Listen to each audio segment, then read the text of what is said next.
Et comme promis, direction Las Vegas pour le salon, le CES, le plus grand salon de la tech au monde.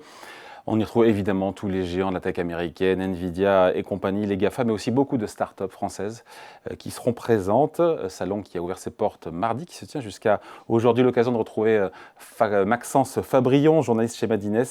Alors quelles sont, Maxence, les grandes tendances cette année? Hello David et Julien, en effet, ravi de vous retrouver depuis Las Vegas pour ce CES 2026. Comme vous l'avez dit, il y a toujours beaucoup de choses à voir ici du côté de Las Vegas. Je rappelle que le CES, c'est quand même l'un des plus grands salons tech au monde sur électronique grand public. Et voilà, le CES, c'est quand même très grand, c'est équivalent de 33 terrains de football. Donc voilà, ça permet d'avoir une bonne dynamique pour l'année qui commence. Évidemment, beaucoup d'IA ici à Las Vegas, mais on sent qu'on arrive sur des choses un peu plus concrètes, où on bascule de l'IA agentique à l'IA robotique. Beaucoup de robots humanoïdes cette année à Las Vegas. Et sur la voiture autonome, on sent qu'il y a une vraie accélération, sans les jeux de mots. Et notamment ici sur le strip, qu'on peut voir derrière moi, il y a des véhicules Zoox qu'on peut apercevoir. Il y en a une flopée avec des petits trajets dans le cadre du CES, parce que c'est en toute la ville qui se met au diapason dans le cadre du CES. Donc beaucoup d'IA, mais aussi beaucoup de choses intéressantes sur la santé, pour vraiment être dans la médecine prédictive. Il y en a beaucoup, notamment Withings, qu'on ne présente plus, qui est quasiment là chaque année depuis 2011, donc belle performance de leur part, et même les Américains, chez les organisateurs, les évoquent, voilà, les érigent en exemple, donc c'est plutôt sympa.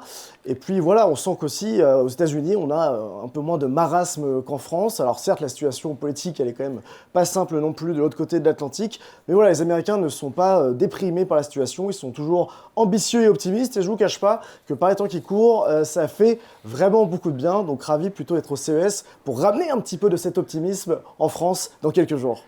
Maxence, comme chaque année, la France a envoyé une délégation de start-up, une centaine. C'est aussi pour elle le moyen de signer des contrats. Oui, vous avez raison, en effet, la France est encore présente en force cette année au CES. Alors, on a peut-être un petit peu moins de start-up que l'an passé, mais ça se joue vraiment à une flopée, une petite poignée. On a quand même une centaine de jeunes pousses françaises qui sont justement ici au CES. La grande majorité à l'Eureka Park. L'Eureka Park, je rappelle, c'est le parc d'exposition du Vénitian, qui est un petit peu le Disneyland des start-up, pendant que voilà, les grands acteurs sont au LVCC, le Convention Center. On a pas mal d'acteurs, notamment SkyTeed, qu'on connaît bien, puisqu'on les avait accompagnés sur la finale du Fond Truck il y a quelques temps. Donc voilà, ce casque qui permet de passer des appels dans un avion ou dans un train sans déranger son voisin. Ils sont de retour cette année. Et on a aussi l'Auvergne-Rhône-Alpes qui sont un peu les dissidents. Ils font bande à part, mais ils ont quand même plus d'une trentaine de startups. Et il y a notamment cette capsule d'une startup grenobloise pour justement se régénérer, travailler son burn-out, son stress, c'est Réconcept, cette société.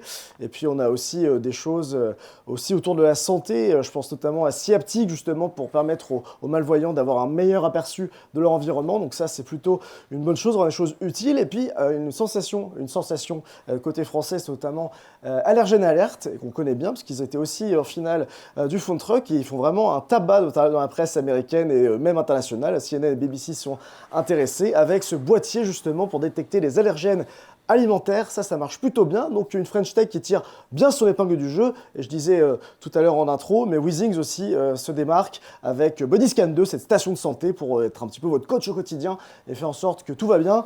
Donc voilà, des Frenchies encore bien placés cette année et qui se font remarquer du côté de Las Vegas en espérant vivre le rêve américain avec peut-être des contrats à la clé.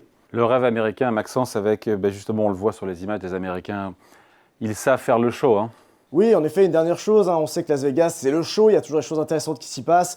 Et la keynote de Lenovo dans la sphère de Vegas, cette boule lumineuse que maintenant tout le monde connaît, était assez incroyable. Beaucoup d'IA à l'excès, mais vraiment à l'excès, une overdose. Voilà, notamment, il y avait les patrons de Nvidia, d'AMD, de Qualcomm qui étaient à la partie, Intel, donc des PCIA, des Motorola aussi, des smartphones, mais un peu pliants, dont un à l'effigie de la Coupe du Monde. Et puis voilà, un show de Gwen Stefani qui était incroyable, visuel, la coupe et le souffle. Bref, la folie de Las Vegas comme on l'aime. Moi, je vous laisse et voilà, je vais continuer à ratisser les allées du CES. Et voilà, on se retrouve bientôt à Paris pour de nouvelles aventures. Et David et Julien, je vous laisse poursuivre. À très vite.